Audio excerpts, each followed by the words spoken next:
You were told to be quiet. You were told to shrink. You were told that love meant pain. Here you are. Here you rise. Welcome to Powerful Woman Rising from Narcissistic Abuse. The show where we break the chains of narcissistic abuse, reclaim our power, and step into the unstoppable force we were always meant to be.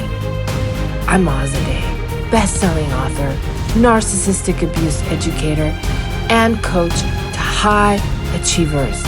Together, we'll uncover the truth, rewrite our stories, and ignite the power within. It's time to rise, it's time to heal, and it's time to take your life back. Welcome to another episode of Powerful Woman Rising from Narcissistic Abuse. My next guest, you guys, is so dear to my heart. I have to tell you, I saw this woman on stage a few weeks ago, and I almost jumped out of my chair, literally almost fell out of my chair because I felt such a connection to her. I just didn't know what it was.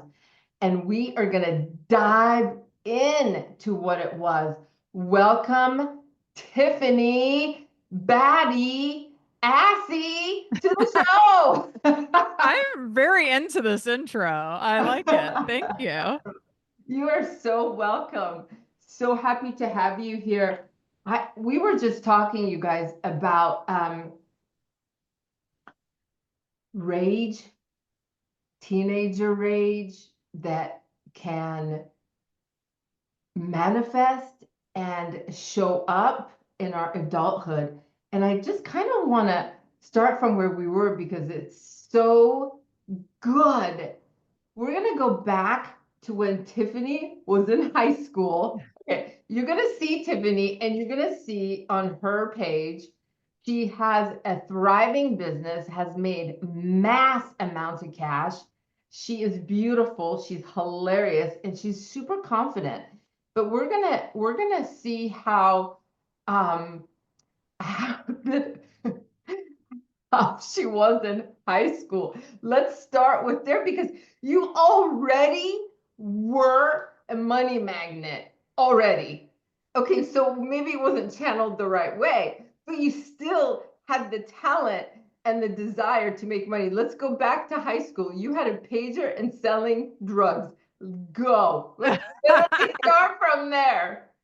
Well, because and I'm sure we'll like backtrack, but by this point in high school, I think it's important to paint the picture.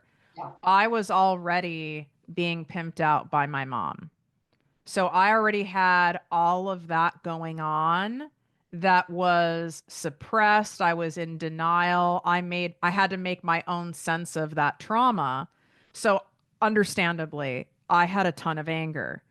I got put into boarding school, like a preparatory school, like one of those fancy high schools, which honestly was a blessing. This was a better place for me because probably if there weren't enough eyes on me, I might not have graduated because having complex PTSD, which of course I wasn't diagnosed or didn't know at the time, you can end up with like kind of learning disabilities, but it's not because I really have a learning disability. How are you supposed to focus when you're being abused daily and you're being raised by a narcissist, which is my mom, right? I'm in a constant state of fog. So remembering math equations and history, it was like, honestly, the least of my worries. Like, really? Like, I was like, okay, like I'll play this game. And it did. High school felt just like a game to me. And I always, and I know a lot of people listening, and I know you were probably told this too. Anyone who's gone through abuse, especially childhood abuse, has heard this. You're so mature for your age. And adults I gravitated to, I felt actually more comfortable around adults. I found my peers to be almost like behind and highly immature.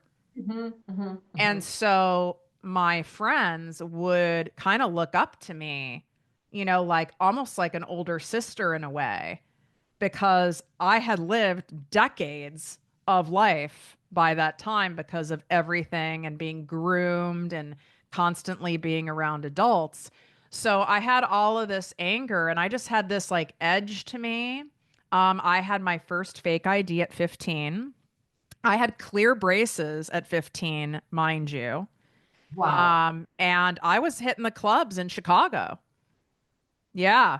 Like downtown Chicago, hitting the clubs, sneaking out of my window almost every single night. I was going out with men, and this was by my choice, Okay. this Okay. side of it. I was sneaking out my window. I used to call them sneak out plans. People could book me for the sneak out plans, even on my answering machine. I am not joking. Exactly. So there were bookings. I'd sneak out the window. I'd go hit all the clubs. I would party. And looking back, this is really whack. I mean, these were all people who were over 18, over 21. I'm 15. I didn't think it wasn't normal because it was already normalized to do that from being pimped out. And for whatever reason, none of these guys seem to be concerned with the fact that I'm underage. So it's kind of interesting when I look back, like, and let me tell you, because of being sexualized so early, I was highly promiscuous. So I couldn't even tell you how many people I've been with. And a large crux of those people happened in high school and college. So I wanted to be like, almost like I liked kind of that feeling of being like the badass, like I'm the go-to person. Like you want to hook up to get in the club, you want to hook up for a fake ID. Oh, Tiffany is going to this rave. Tiffany is going to that thing. Like, oh, she brought a 22-year-old to prom. There was like a negative excitement high to it, Yeah. that I was like, yeah, like I'm a badass and all you guys are idiots. Right. Right. And so like I had access to all the things one would have access to when you're partying like that. So I had access to drugs. Why I had a pager, I'll tell you why I had a pager. Why? The Why? main abuser, the main one that was the most consistent from 11 to 21 years old that worked for my mom, he got me a pager to track my ass. Because that was before I was in high school in the 90s. So, like, there were cell phones, but like it wasn't normal. So that's why truly I had a pager, was because it was for him to be able to monitor me and require me. Like, when he would page me certain numbers, I had to do certain things. So that's why. And my mom was, it's not like I had to like hide the pager. She knew I had the pager. And what's even crazier, now that I'm even saying this out loud, which I haven't told this part of the story in a while, is my father, who was the codependent, Right. parents divorced at 4. So he wasn't in the household, but like the sweetie, he emotionally abandoned me in a different way by avoidance, right? Like just by being super passive. But I also understand because, he's dealing with a narcissist. He was just Right. happy to be able to see me. He knew if he didn't play her game, he wouldn't see me at all. So I understand that. But my dad, my nanny, I mean, other people, other kids' parents saw I had a pager. Like I wore it like how people wore it then, like on their jeans. Like, wouldn't you think that was weird?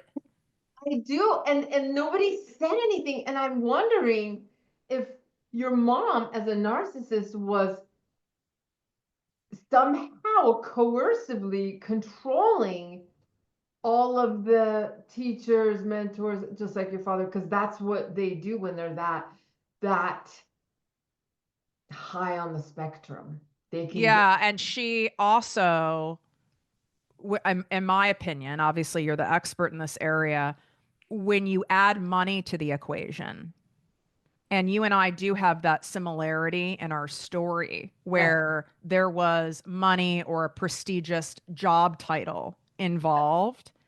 And so I grew up in, I would say like the equivalent of like a Bel Air, okay, but in Chicago. So in a wealthy suburb, we were probably the second wealthiest family. Exactly, exactly. Right, right. And And say, so don't right. think that people know that. And my mom had her own business and she was very flashy. That's not surprising. So it was very obvious by the cars, the clothes, right, that there was cash. So I do think that people were also mesmerized by that. Plus, my mom had something everyone wanted, every woman wanted, in particular in the 90s and early 2000s, and that was to be skinny. And Oh, this bitch still is skinny. She's emaciated, she's anorexic, but it was celebrated at those times. Like, I mean, think of like the Olsen twins and like, like the frail, like heroin chic of the 90s. So people were like obsessed that she was not only like a mom, but a businesswoman and had this physique and got a lot of attention, and people were just mesmerized by her. I was honestly mesmerized as her child. oh, I believe you. I believe you 100%. And that's what happens is we go by what everybody thinks, and they're all looking good, making the cash. They got the house, they got the business. In my sense, it was all PhDs. I grew up with all doctors in Newport Beach. So they have to be right. Yeah, They, my mom went to Harvard as well. So, oh wow. okay, so that's why I relate so much to, your story on my podcast for anyone who wants to hear it. It's incredibly powerful episode. And that was also used, right? Like clear diplomas displayed in strategic places. Like it was all orchestrated for people to know, this is what's at work here, and I am superior to you. Yes. And, and wow, I mean, I want to slow down. I have 100 questions coming. So Tiffany, this guy, mom hired this guy to be your pimp because she's busy, getting supply from everybody else. And so he's running the activity. He's getting the guys and No, he did not run the activity. He was managing me only. She's the one who set up with the various men, but he was in charge. He was keeping tabs on me. He was my driver.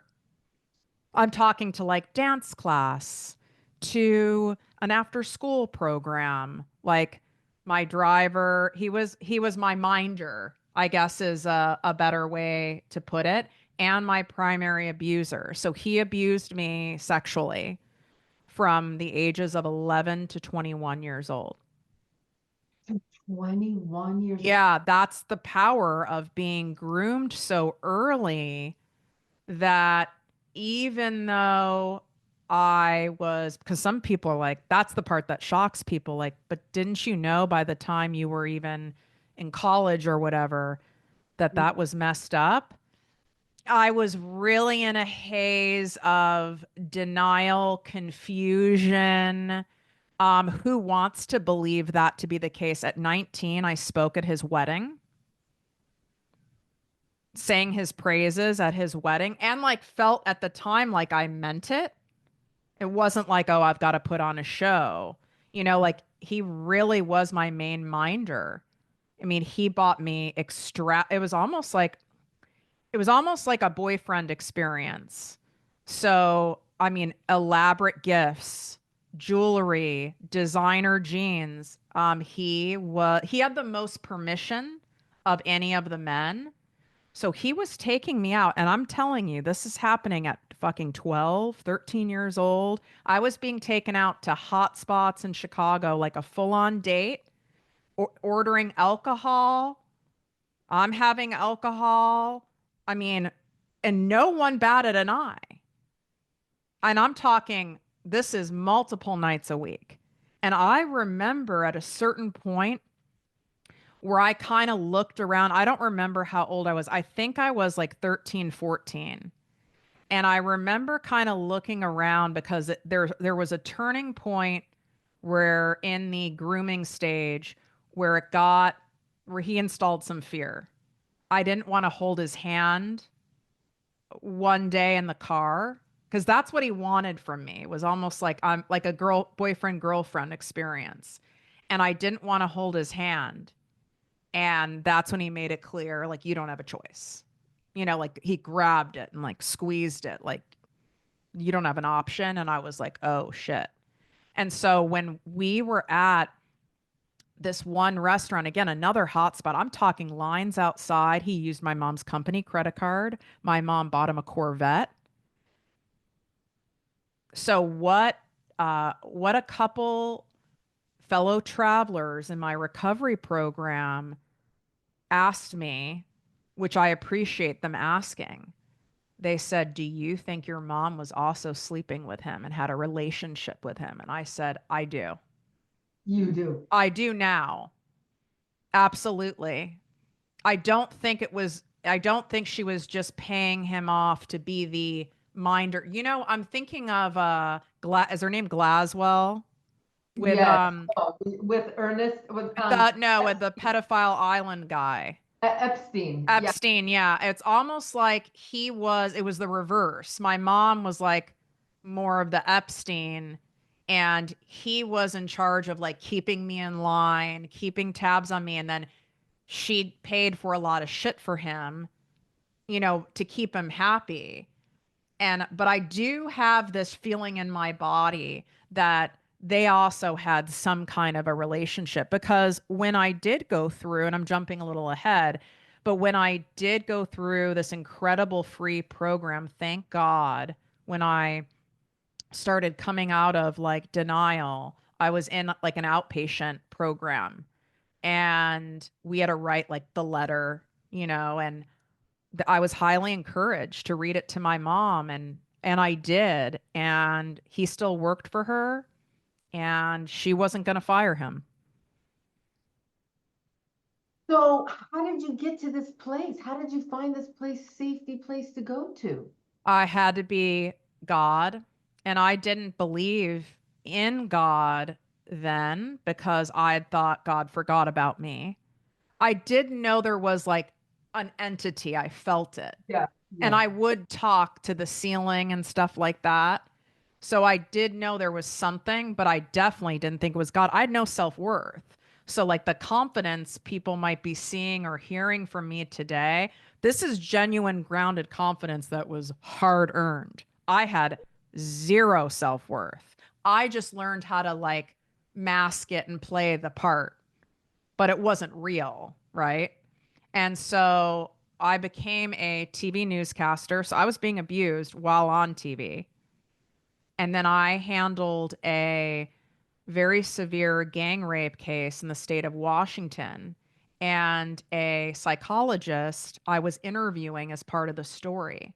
And after the interview, she quietly came up to me, handed me her card, and she said, only someone who is a survivor of extreme abuse would have been able to ask me questions like that. I'm available to talk at any time. I have the chills right now. I was just gonna say, I got chills everywhere. She's an angel. An angel. And I wish maybe someday my trauma brain will allow me to remember her name. Of course, I immediately pushed that out of my head. Of course. Immediately, I was like, what's she even talking about? It was like a ball popped up from under the water and I like shoved it back down. Oh, totally. And Like, that's oh hell no. And I was polite. I was like, oh thanks. And I probably threw the card away. And of course I never interviewed her for anything again. I mean, I wasn't ever going to go near this woman ever again, right? So it's like the denial was punctured. yes. And in my opinion, how God did it for me is it couldn't have been ripped off for me. I don't think I would have made it. It was like there would be little holes that started stuff, the truth would start leaking out. And my news director, who of course I was sleeping with, thank you. Because I mean, not surprising. And right, right. Right. And very intelligent, had a double major. One of his majors was psychology. Such a smart man. He left me the book, and I don't know if you've read it. I think it's called Toxic Parents. No, I haven't. It's old school, but it's legit. And he had a section opened up, had it highlighted, and left it for me one morning, like for me to see in the morning. And I read it and I was shooketh. It was another layer of the denial, being brushed away, and then that started the tailspin. That is what I started really thawing out, and it was not cute, and I did not want to be on camera anymore. I did not want to be seen. I couldn't be seen, and I had to get out of that career like immediately. And I totally I know what you're saying, not as a newscaster, but when that layer of denial is literally like our skin just got ripped off and everything is a trigger. The air, the person, the thought, the last 10 minutes, now, me, the camera, what I'm doing, him, her, everything is, and that's my first thought was, did you have support when that layer of denial got ripped off? Was there someone there? I did have him, the news director, and he was very supportive. But of course, I wasn't in therapy or anything because I was in denial. Right. And so I would say he was my only support. I was still very enmeshed with my mother. So, no, I really didn't have qualified proper support, but I did have him. He tried to get me to like come to church, which I respect. But at the time, I was like, fuck no. Yeah. And that wasn't happening. And very quickly, it was spiraled to where I had to take a leave of absence, and I was like like it was like paralysis, and I was like, I can't come back and be on the news.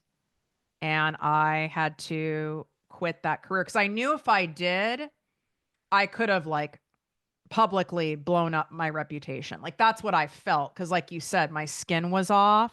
I couldn't wear the mask, and therefore, I didn't know how to perform in my costume that I had perfected because now that mask was like half burned off. Yeah, that's such a good analogy, Tiffany. That's such a good analogy. And you guys, you're all listening. This is the voice and the words of a true survivor, a true survivor. I can hear it. I can see it. I can visualize it. True survivors, because I do know there's a lot of people that talk about narcissistic abuse and they really didn't live it. To me, I can feel it, I can see it, and I can hear it. And when I listen to your story, I know exactly what you went through. Different kind of we have similar stories. Mine was my father, yours was your mom, but I know what you mean when all of a sudden you don't know who, what you are, and you no longer can do that thing, and you can't go back to that. And you're like this traumatized brain, shocked, like 70 things going on in every second that passes. Every second, right? Yeah. And I was only like, I think 24. Oh, So I went from being on the news to literally picking up dog piss and shit at a doggy daycare facility because all I could think that I could do was be around animals. Like that was safe. yeah. I literally didn't have the capacity to have a normal job.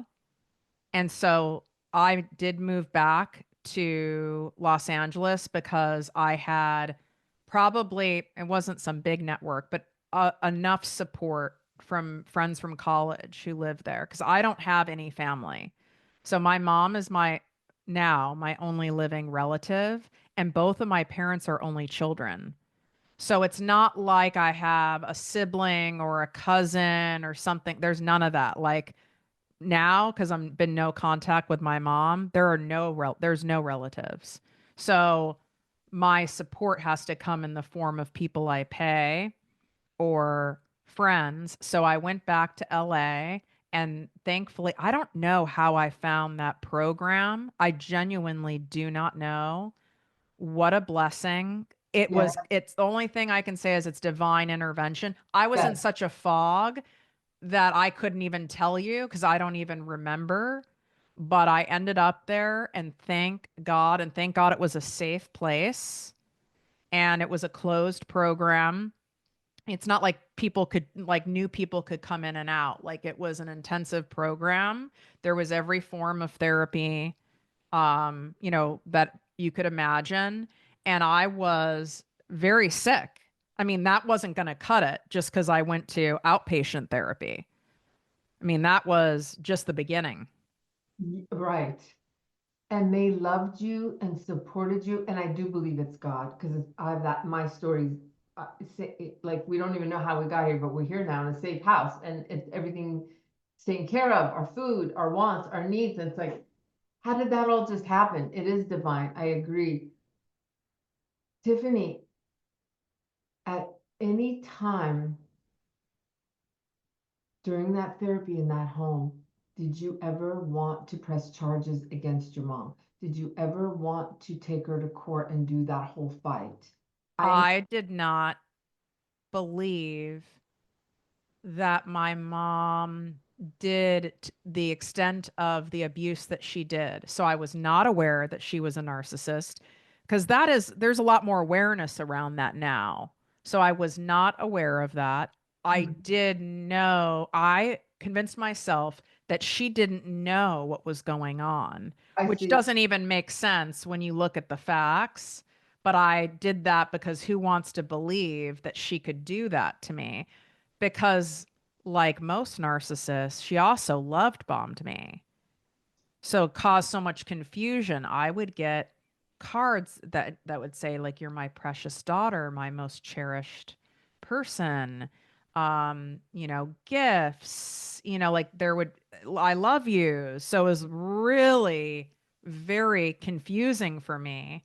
And I blamed a lot of it on myself. Like, one of my stories that I created was that because my mom put me into modeling in middle school, which I never asked for, by the way. Mm, That wasn't, I wasn't into that, but I obviously wanted to do whatever made her happy. mm-hmm. And I really, I really thought that my mom was trying to manage me because I looked so much older for my age. Like, I created a narrative of, yeah, I'm like 11 or 12, but I'm like a lot of these models that you see in magazines, like a Brooke Shields, right? Where she was like 13 and like, Right, right, right. So right. I was kind of like, well, people are confused because I'm so mature for my age, and everyone tells me they assume I'm older than I am, and they're confused. And that's why this is happening. I mean, it's amazing what our brains create in order to protect Yeah, the parent. it is. It's truly magnificent. Really creative. Yes. And so I put the blame all on me, which is a default mode of mine that I still have to be very conscious of today. It's an ingrained default of Tiffany's bad, Tiffany's wrong, it's Tiffany's fault. Not so I am not someone who quickly points the finger at people. That's not my MO. I over own my side of the street and underplay the other person, almost give the other person a pass because I'm such a piece of shit and I'm Right. probably so wrong. And I probably did something to provoke it because that's all the messaging I got constantly every day since birth. Yeah, it makes me want to cry and smile at the same time. I so relate to that. I didn't even dare look at others. I had to perform, right? We had to perform to make them okay. So we never looked at, the performance was the thing. And at the same time, that makes me sad for both of us, but at the same time makes me super grateful that you're aware. We're both aware of that part in us that was deeply rooted in us to just take blame for everything. And that's part of the abuse. It's the grooming and conditioning. That's why parental narcissism is the most lethal. Second most lethal is romantic relationships. Third is boss, friend, and so forth. Interesting. But parental's most lethal because they're the one that's laying down that fucking relational template. Right. Like it's in your cells. It's early on. So when I say it still comes up now, I mean that. I just have a lot of tools and support and things to manage it. But my instant response now is, okay, what did I do wrong? Okay, this is on me. What's my part in it? Immediately. I know. I know. And some of our recovery circles ask us to do that. Right. And I can use recovery language to shame myself because my True. brain is True. my brain is that creative. True, that's true. Because it's easier that way.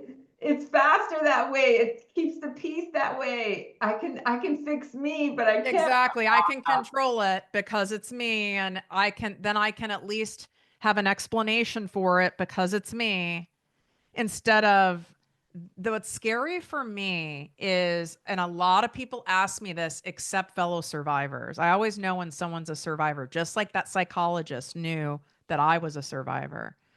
I know because they never ask me um about like, are you sure you want to see your mom before she dies?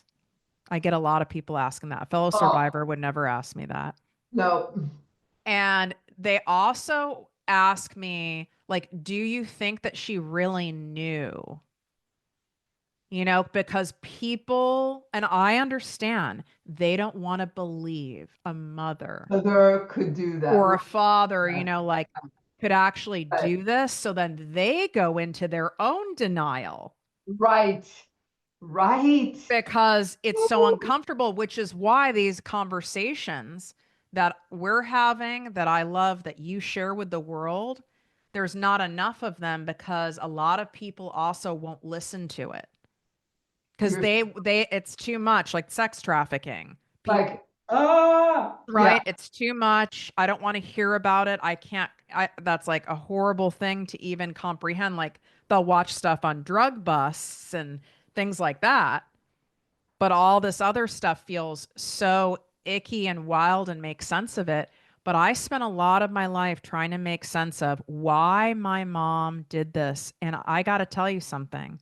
tell I me. still don't know. And I had to make peace with it, that maybe I don't get to know. And the great thing is you don't have to know in order to heal. True, true, true, true. So much wisdom right there. So much wisdom right there. I And mean, sure, I would love to know, but let's just say I did know. And it was a fact. It wasn't a narcissist story because my mom was filled with those, like a lot of tall tales. I don't think, even if I knew, maybe it would help me a little bit going, oh, she was severely abused. I could maybe find a little more compassion easier, but that wouldn't take away from all the stuff and all the work I have to do. I mean, my grandparents, her parents were very much in my life, and that was through high school and college. Like my grandmother lived till 98, so she didn't die until like I think 10 years ago or something. So I had a lot of years to observe that dynamic. And my mom's parents were still married, and there were no weird vibes. There were no weird vibes with grandpa. The only weird vibe with my grandma, she was like very, like super old fashioned, reserved, I guess you could say. But that was it. I didn't pick up on anything. And this is coming from someone who's highly hyper vigilant and was looking for it.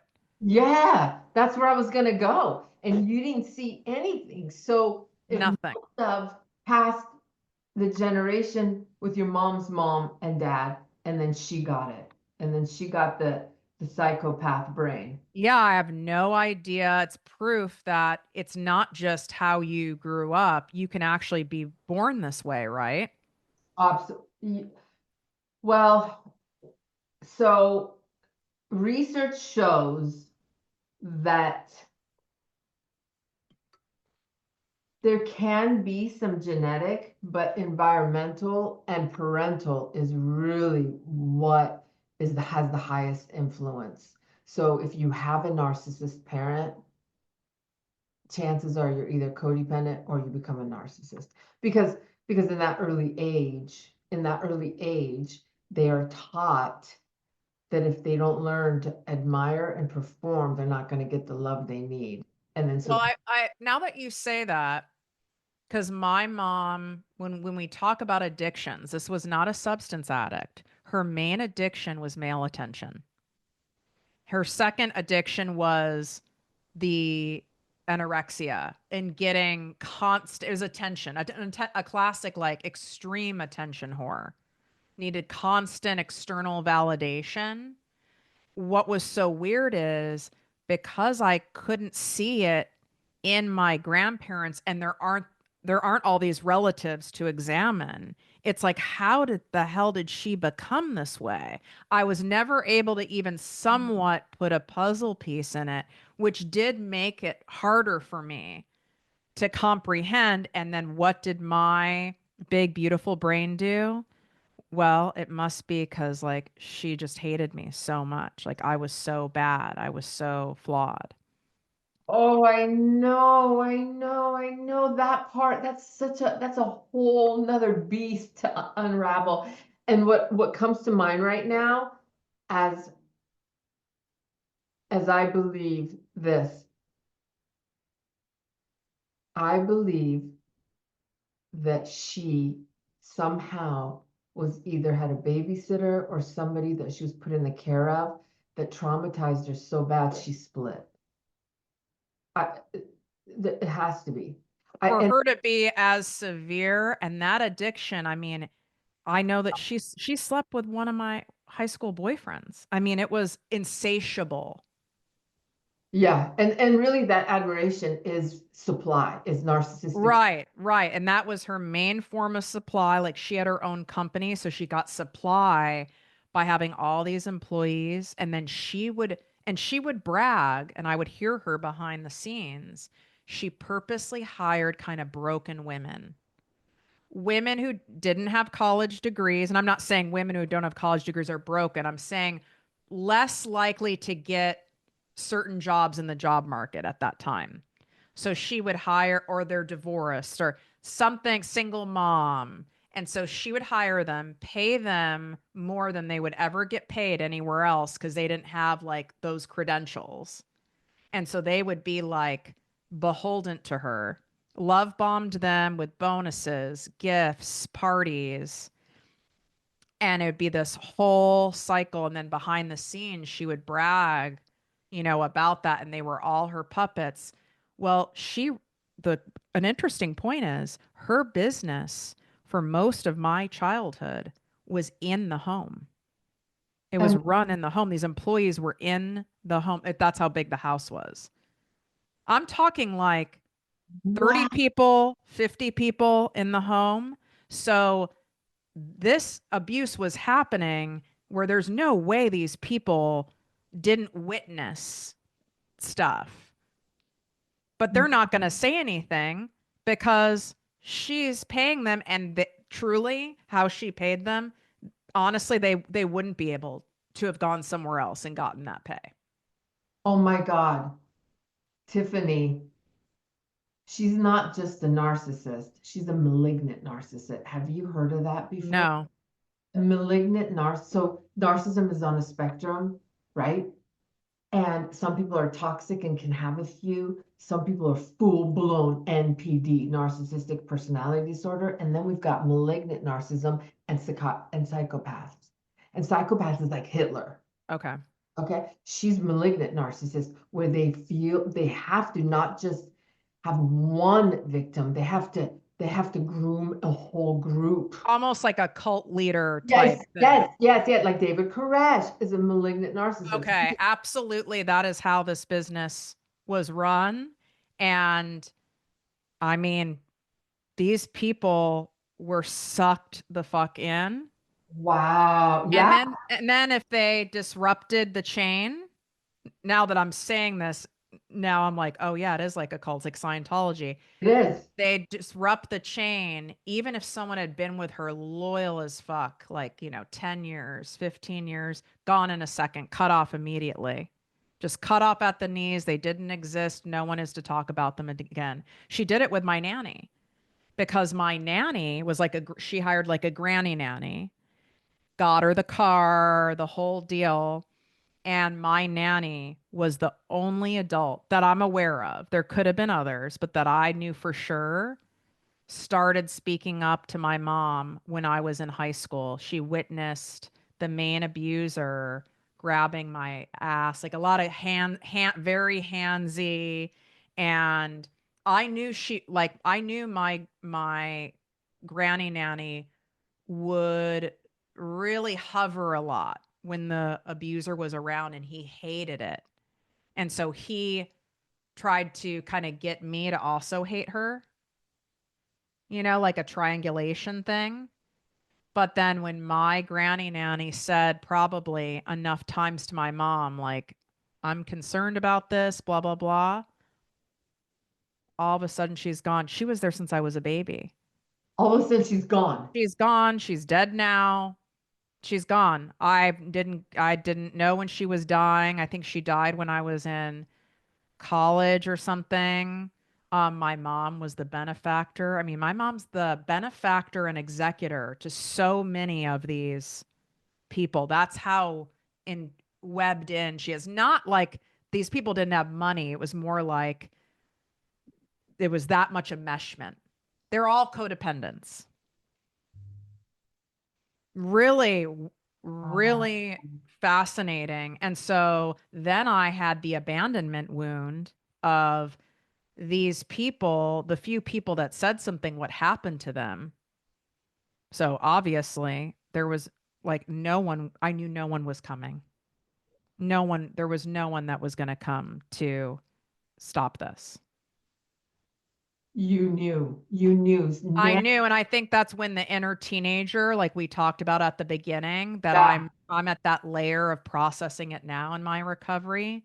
That's when that persona really came out as a protection, like in a good way, right? Like yeah, yeah. that was that version of my inner child that stepped in and was like, fuck you.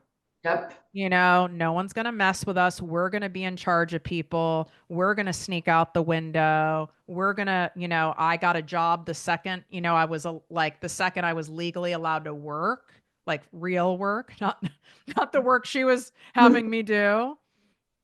So I could I wanted anything that could put me in control and less dependent on her, which is where I think I saw the power of money in a great way and how money really does set people free.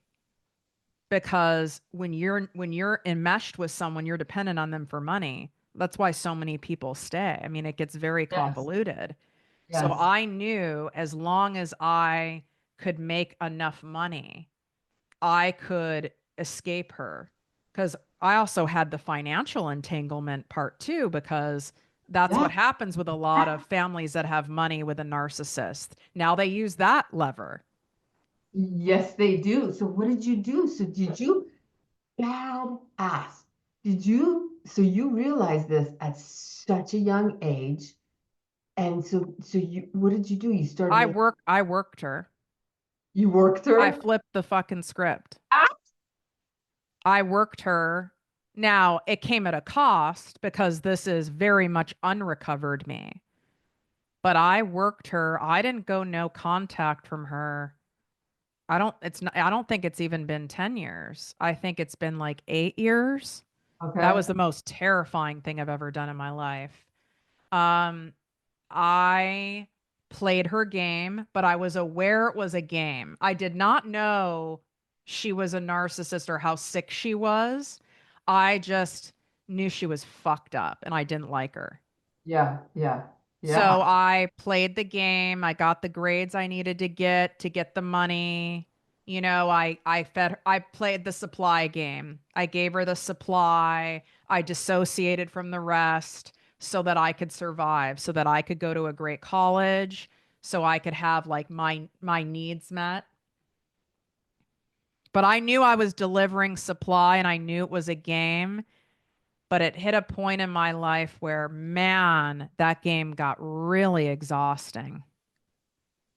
I mean, being the main form of supply for a narcissist, it's never enough. And it Exactly. always is changing. And I just couldn't keep it up anymore. And it was really hard for me because one of the things she implanted in there, because I'm her only living relative, is I'm going to inherit all the money. And so I'm like, I deserve that motherfucking cash. That's Yeah. back pay for you pimping me out. Yeah. And there's no one who would disagree with that. Exactly. I mean, I even had like fantasy thinking of I'm gonna use that money to build homes for, women and children and the whole la-di-da in my brain. And thank God for this therapist. I've had many. Thank God for her. She's very, very, very familiar with ACA, Adult Children of Alcoholics. Mhm. And she said to me, but do you even really know what's there? Because you're dealing with a narcissist.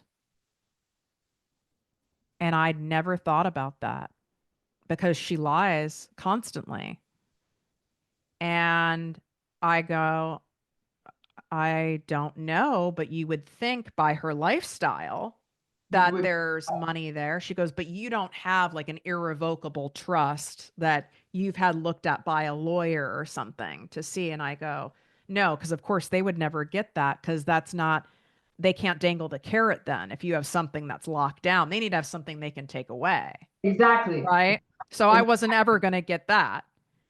And I was like, no, I have literally no proof. And she goes, well, how would you feel that you kept playing this game and stayed in this role that's making you sick and she dies and there's either no money there, there's debt there, or she leaves it all to have her name on the side of some building? And I was like, oh, I would be so fucking mad at myself that I basically I'm selling my soul And then yeah. Yeah. for Yeah. this, Yeah. right? And that's when I knew I had to go no contact. And I That's was really scared because it's not like I had a husband, right. right? Like I don't have some sibling or an auntie or someone I'm close to, like cutting off. My dad died when I was 25. So it was like me cutting her off meant cutting off any family, the last that I had, and this illusion that, let's just say, I became destitute somehow. I believed I could at least go to my mom, like I wouldn't be out on the streets. Right. So I would lose that quote unquote sense of protection, I guess you could call it. But it was making me sick. I would break out in hives anytime I had to Yes. talk to her on the phone. I would be anticipatory anxiety for a birthday. I, Picking out a fucking card is the worst. Worst. The worst. I'm not doing it. Yeah. Not I I will. would never do it now. I mean, then I Yeah. switched to Yeah. blank cards because I couldn't even do the cards. It felt so fake Oh, to me. yes. I Yes. couldn't do it. I slowly detached and I would just like had flowers sent. So it's kind of like throwing some supply through a third party. And I had to slowly detach. And I tell people that, like, don't think something's wrong with you because you can't just go like cut off no contact. You're not a narcissist. you know? Like Exactly. that's what they Exactly. can do. They can cut you off and never think of you again. Exactly. They have I no. had to slowly do a detachment. And you want to know what blows my mind to this day? And I know anyone who has kids, I know it blows people's minds. I do find it wild. She has not tried to contact me or anything. Nothing. Are you sure? No emails, nothing? Nothing. Because usually they come back around I and think she did. I think there was some like hoovering in the form of her having the police do a wellness check on me and there come you to the go. house, and she told them I was, highly depressed and on medication and unwell. So there was like some of that hoovering for a little while after, but that was it. But That that was was that was it. There wasn't any substantial reach out. And I still find it fascinating as like a Christmas passes or a birthday passes. It's like, or a Mother's Day passes. It's like there's still that little part of me, even though I know this is someone who's sick and incapable. The little girl in me is like, maybe she will send something. Maybe she has like in her elder years, she will have some epiphany. But I also know like that'd be like saying someone who is born with no arm is going to grow an arm. It's like that's not happening. yeah, yeah. And soothing that little girl as you do, as you have, obviously, you're sitting here, powerhouse, crushing your business, sane. I so understand and relate to everything you say on such a soul level to play the game and keep what being use that. So now we're using our wounds for our strategy, because using that hypervigilance to watch to see if they're onto us or not. Right? Hmm. She onto me because I'm onto her and I'm going to plan a life on the side, but I'm going to just keep playing the game. And it's crazy, Tiffany. I was in hives for a year and a half, while I was doing the same dance, trying to play who I was while I was building on the side over here. And the hives and the anxiety wasn't letting me function anymore. Until, Yeah. I mean, I would get sick, like bronchitis, a sinus yeah, infection, yeah, something major, like every 5 weeks. And it was all from the level of stress. And it's funny, not funny now, yeah, but what that therapist said to me, man, God bless her. totally. My God bless mom her. is now in her fifth marriage. And during the pandemic, she got with an ex-con, like an ex-con that's like in the fucking papers, who swindled money out of a very wealthy family. And she is with him and is married to him, and he is milking her dry. So she's getting the supply from him, and he's getting his supply from her.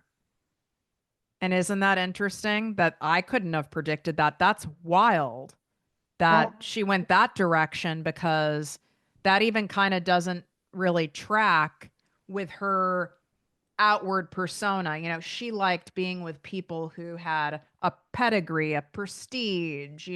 This guy's literally served time like in federal prison, like 5 years.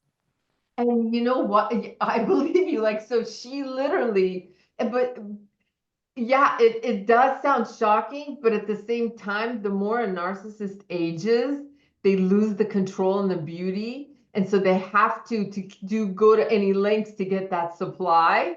And if it comes from a con man that maybe, I'm just gonna be real, it's my show, that gives her multiple orgasms or gives her the admiration or whatever, they will do it. The more they as they age, you will see more bizarre or hear, in your case, more bizarre decisions and weird things.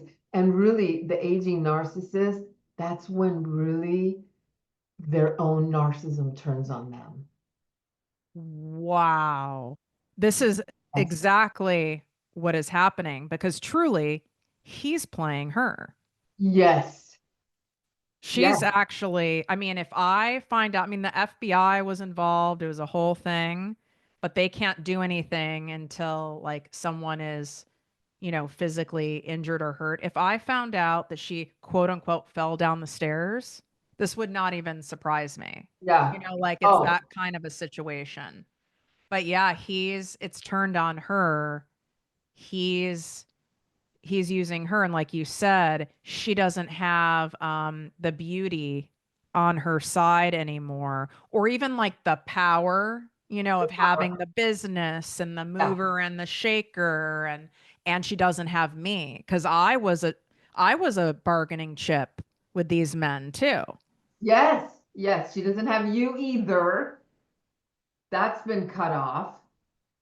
Those women that were working in the house probably moved on or at something. I mean, maybe there's some there. Right. There was one key puppet, and she is lovely. So when I say puppet, I'm not trying to be mean, but I'm talking extreme codependent. Her right hand puppet, who is now awakened, wasn't awake until all of this drama and physically saw me where I was like, I cannot come out there. Like she physically witnessed my terror of this woman and realized what was going on and is awake to it. But there was one. And then there's a guy that she invested in his business early on. That was her other move, is she would invest in, usually it was men, small businesses, and really build them up, and they would be successful. So then they owe all their success to her. So they're forever Oh, indebted. oh, right, right. And he I wouldn't be surprised if he's still completely roped in. Like Yeah. she would call him her son, and this is a black man. I am not black, nor is she, but he is so indebted because of, and he's like very successful now. And so I wouldn't be surprised if he is still enmeshed and involved. Her attorney is terrible to me and has called me and has said I'm the worst daughter, because that's the story that she's telling everybody, that I abandoned her. I'm horrible, that I'm in some recovery program that's a cult in crazy Los Angeles. It's the whole thing. And most of these people believe it because they're also getting paid, or they think they're going to get paid more when she dies. Oh, right, right, right, right, Because right. she can still play that card, right? Oh, Like I'm oh, leaving you money, I'm taking care of you. oh, that's the card they will play for sure. You're on. I'm so enlightened and proud and feel so much joy that you are so wise to the patterns. And it brings a lot of joy for me that you can really detect these. There's absolutely zero denial in you, zero. And at the same time, you've built resilience around the truth.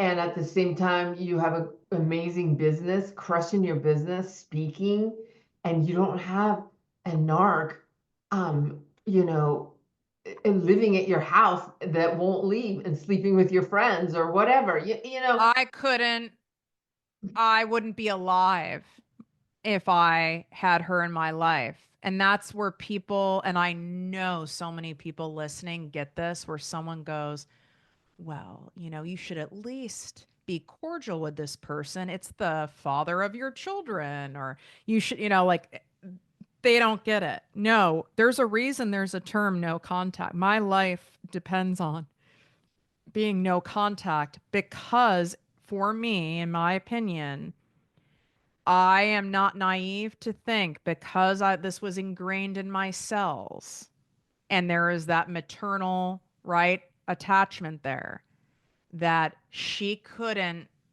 do some sort of really elaborate hook in me that I could tell myself I'm being vigilant and I could see it coming, but she could hook me back in. Totally. And I'm not naive to that I could still get hooked because these are people who don't think how you and I think. They Yeah. think very differently. So I Very. can't outsmart a narcissist, which I tried to outsmart her and to go back to that. Even though I was playing her, did I truly outsmart her? Ultimately, I got what I needed, but she always truly was kind of a step ahead. She's really Exactly. talented at it. Oh my gosh, Tiffany, you are I you're brilliant in recognizing this. You just reminded me of what I wrote in my second book, Adult Children of Narcissistic Parents. I wrote when I left the minefields that I had to walk, all the bombs, the silent bombs that I had to be careful was the ones they planted. So in other words, they put in those hooks in us for to count on later to pull us back in. Do you get it? Whoa.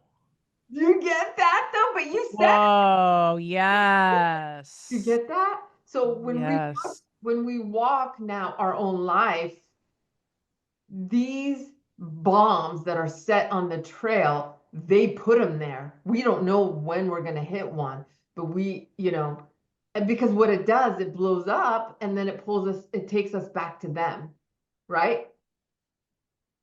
So that's what you reminded me of. Those hooks they put in us for the ultimate hope and hold that we never actually leave. Well, one of her biggest ones was she repeatedly said to me, the only person you'll ever be able to truly trust in life is your mother. Over and over and over and over again. Mm. So, to your point, when I would experience betrayal from male relationships, female relationships, work dynamics, I instantly would revert back to that hook of maybe my mom was right. The only person I can trust is my mother. So who do you think I called Her, right. every time?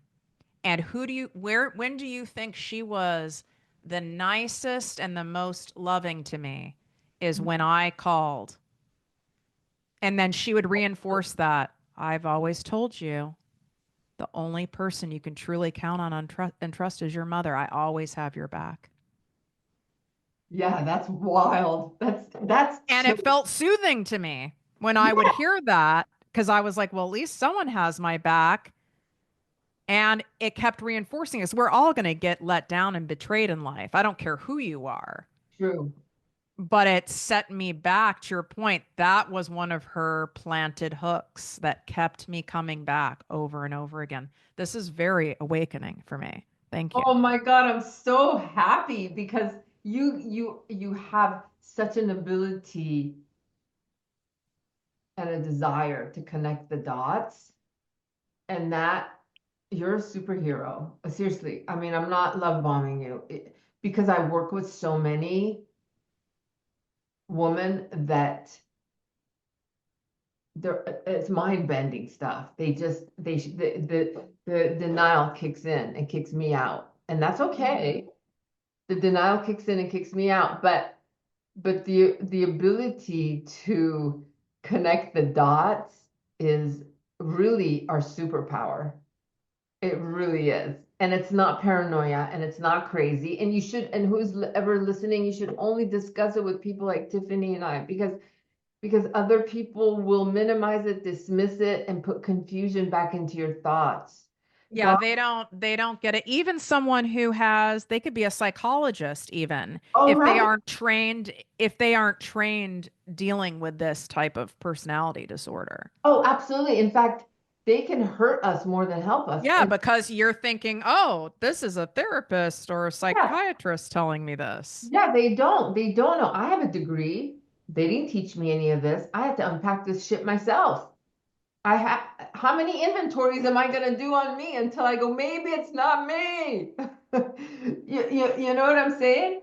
So, and that's why she was so nice because it's working. The hook is working. You're coming back to her So for, she got a high off it, like yeah, supply off yes, it. she got supply off of it that she's needed. And then I got the reinforcement because I'm getting acceptance, love, attention from mom. So then that just keeps the loop going. Exactly. It's abuse training, really. It's abuse training and reinforcing.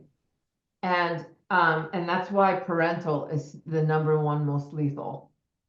It's the most lethal. We have to really work our butts off I to, mean, I want to make sure people listening also know, even with doing all this work, because I know there can be shame in when you've done a lot of therapy and you're in recovery and there's still like things that come up. It's like, God, what's wrong with me? You know how like your iPhone or will come up with like a picture, like the history or a memory. First of all, they need to add parameters on this. Like, please do not show these people. Like, that needs to have a block feature. yeah, yeah. And a one of the last times I saw my mom, the photo came up, and here's what's wild. It came up this morning. And I thought, isn't that interesting that I'm going to be on your show? And this came up, and this has never happened before. And my immediate thought when I saw her, it was a picture of both of us. One is I didn't recognize myself, but I like knew I loved her, but I didn't recognize her. So that was nice to see. But my thought was, God, maybe I am being too hard on my mom. She did give me a lot. Like she wasn't all bad. Right, right. Well, most people aren't all bad in terms of how they present, right? I mean, because I was like, well, she did provide for me. Um, I have memories where it was mostly around like she took me shopping. We would go to dinner. We did go to the movies, so I was like, well, she wasn't all bad. And I was like, maybe I'm being a little too harsh about this. And thankfully, because of the work I've done, I was like, well, that's interesting. Maybe we need to look at that. Yeah, thank you for sharing that. The Stockholm syndrome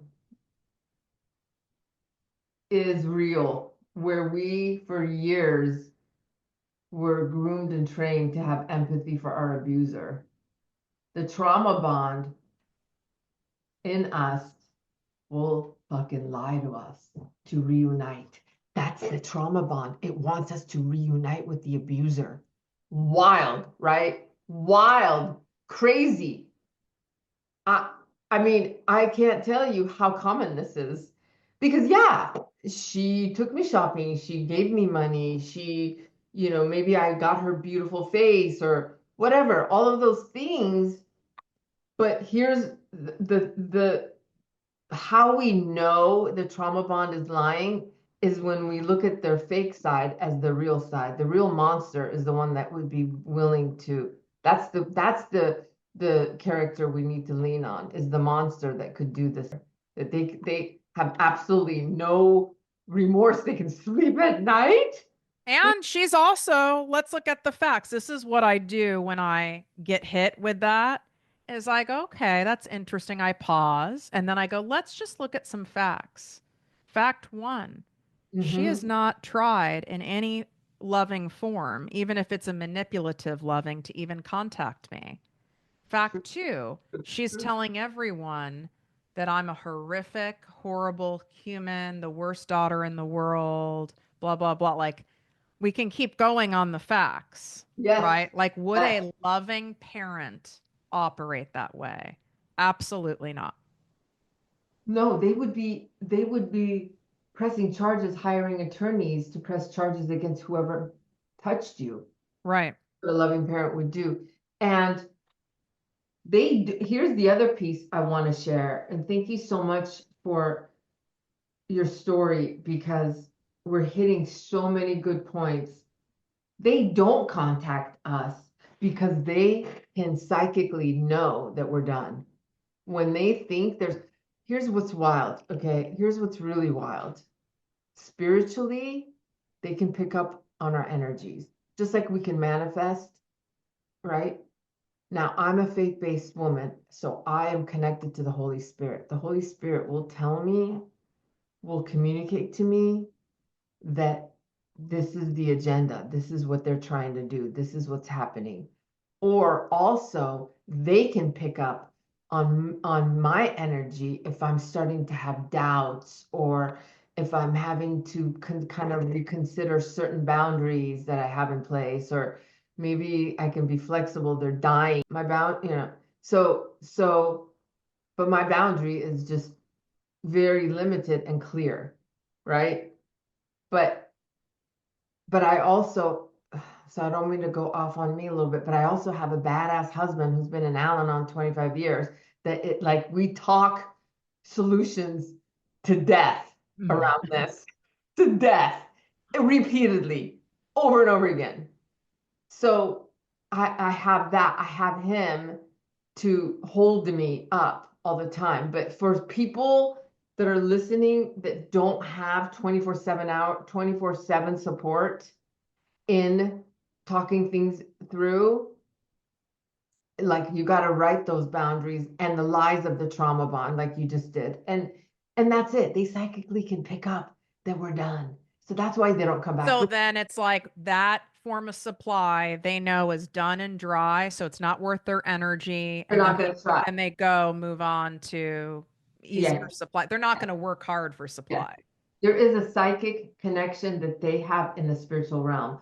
People can argue or think I'm guru, like some woohoo or whatever, but I'm telling you, I live this shit, and I know. I've been around this mountain so many times that I know that I know that I know that I know it's always the same. I know what I'm talking about, but some people don't want to, and that's okay. But there is a psychic connection to the maternal wound, to the maternal being. And if we start missing them or thinking about them or putting too much attention to them, all of a sudden I got an email. All of a sudden, it's just like it's the same principles manifesting our life. Well, wait a second. This is why the fucking picture came up. Because I have been working on this anger coming up since Mother's Day and my inner teenager. So the timing of this picture coming up, which has never happened in my phone, it's never happened on like Facebook or anything. That's not surprising. It goes to what you're saying.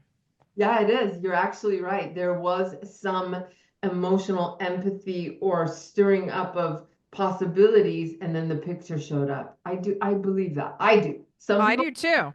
I thanked it when it came up. I went, because I knew it was so random, and it's not like there's a lot of pictures of her in my phone. Yeah. Right. Yeah. And I was like, okay. And I go, you wanted me, there's something, God, you wanted me to see here, because it can be powerful to look at a picture.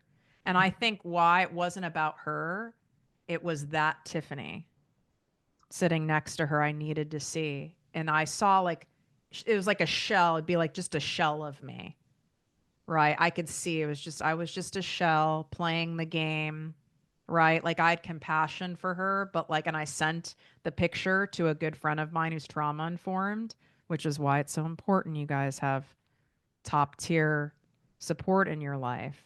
Yes. You're talking to the right people. And she goes, wow. She goes, I don't even know that Tiffany or recognize that Tiffany.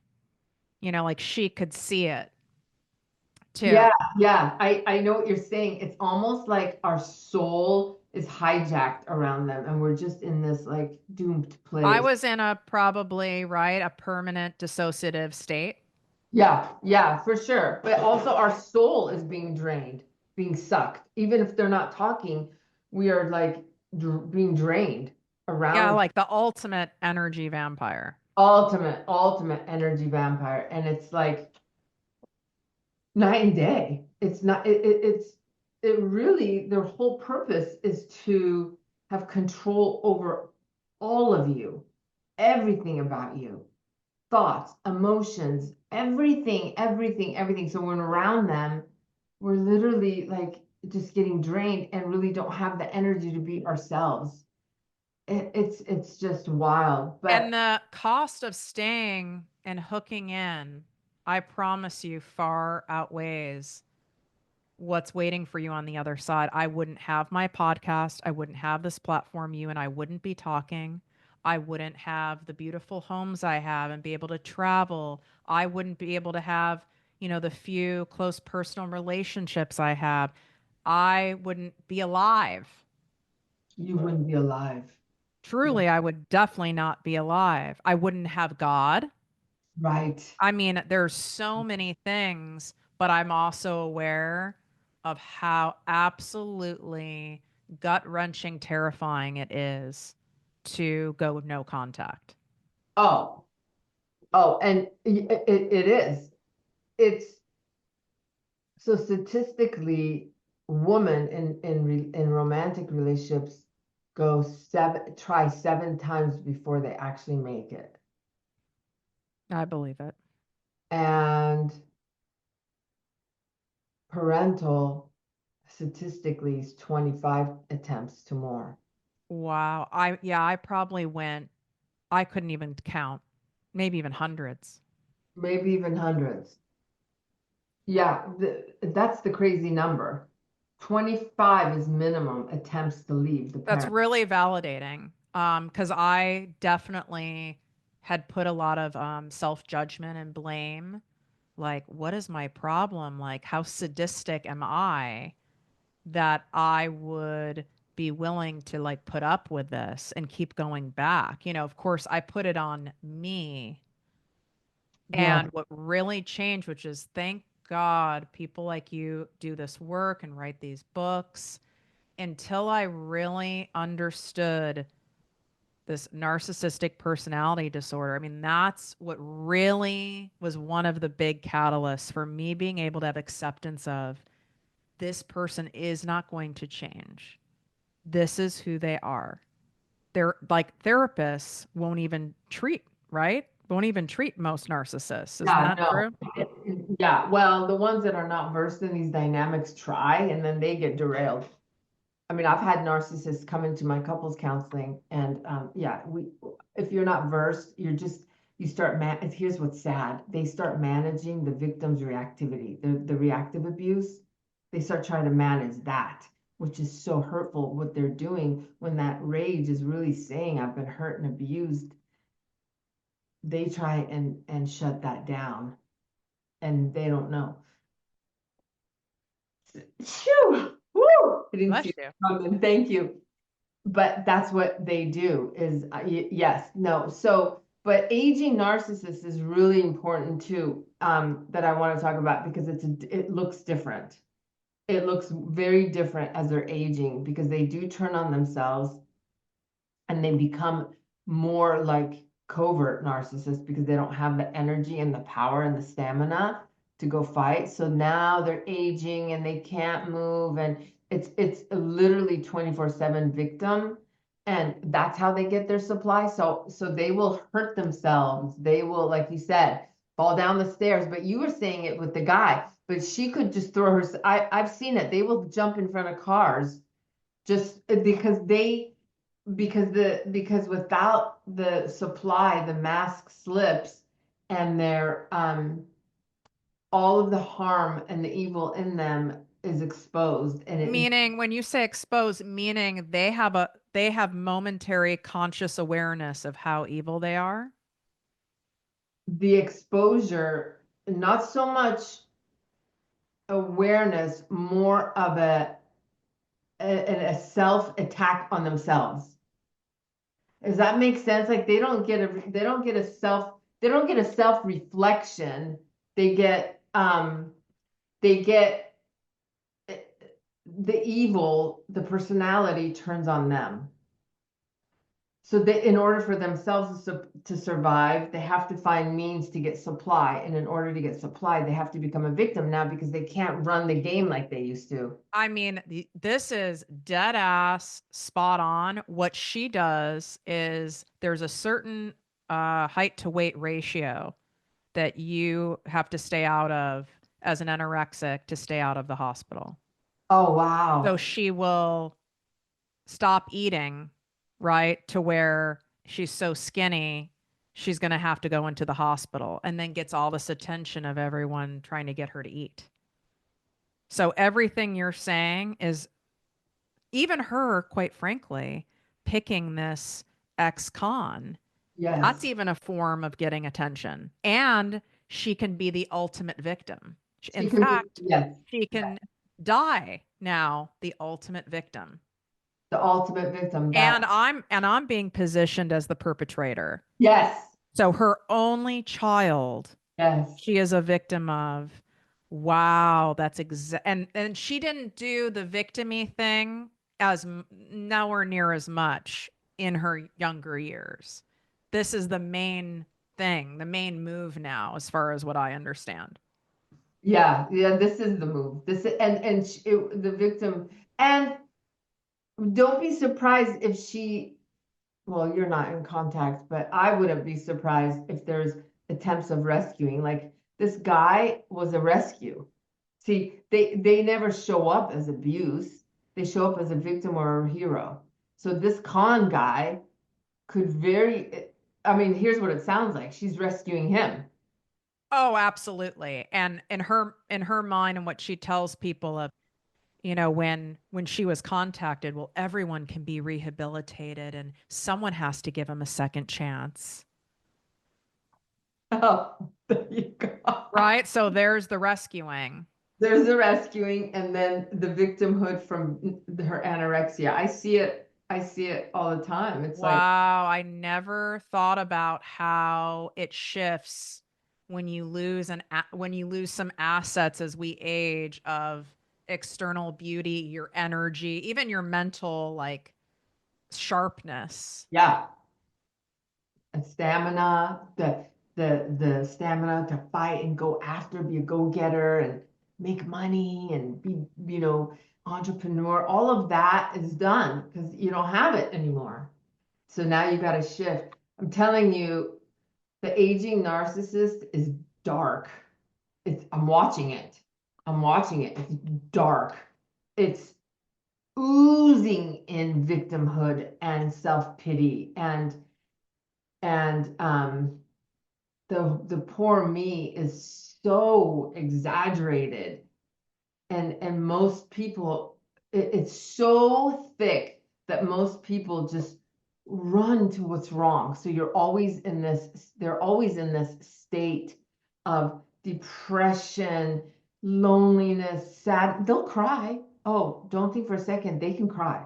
Easy for even hours, but they won't talk, which is interesting because if they talk too much, you'll see it. They'll just cry and cry, and it's like, shut the fuck up. I mean, that sounds cold.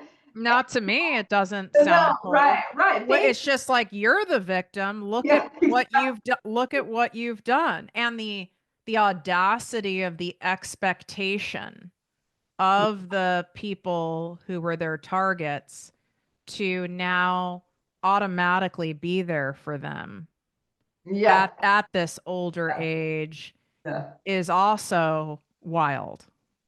yeah. And that's where it is wild, and that's where really strong boundaries come in the sense of any kind of exposure. I mean, this is one of my drivers when people ask me, what is your key to success or what's your secret? Yeah, It is a true mission of mine to help the right people make a lot of money because it's self-empowering. It's not to buy a bag unless a bag brings you that much delight. It's because you have options. You are no longer dependent on any person, place, thing, job, or institution for yeah, money. when you take that part away. That doesn't mean you have money and now you're healed. Obviously, I have money and I'm still healing. But let me tell you, it gets you out of the trap, and you are able to provide the best mental health care, physical health care to yourself. I mean, it's just how the world works. Yeah. Let's see. Money or suffer. Like I agree. Tell us more about your business, what you do, how you crushed a couple of houses, because really you rose from narcissistic abuse. Tell us that. And I know, oh my God, I could talk to you all day. So much good stuff. But tell us what you do, how you do it, who your client, because I have worked with a lot of overachievers that struggle in their business.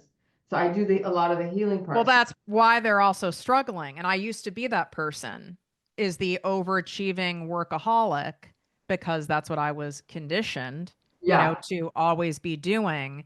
And you can make money that way, but it's not sustainable and it bites you in the ass, which is how I built my first business, and it bit me in the ass. I completely burned out. And then I created Project Me with Tiffany Carter, the podcast and business coaching academy. And I created a business, but prioritizing my well being first. I didn't know if it was going to work because it was the opposite of everything I was conditioned to believe in society and from my mom. But I knew there had to be a different way, because I wasn't going to sacrifice my health for wealth. I just wasn't going to do it. It wasn't worth it to me. And so I built an online business model, monetizing my gifts, skills, passions, and talents online. And it did work. And now I teach other people how to be able to do that. So you can work from where you want, set your hours. You don't have to go in somewhere. You can build it as large as you want, or you can stay, and there's nothing wrong with it. I have clients who want to stay a solopreneur. They're making $10,000 a month. They don't have any employees, right? And they're able to take on X many clients and be able to do that from like the comfort and safety of their home. And that's what feels abundant to them.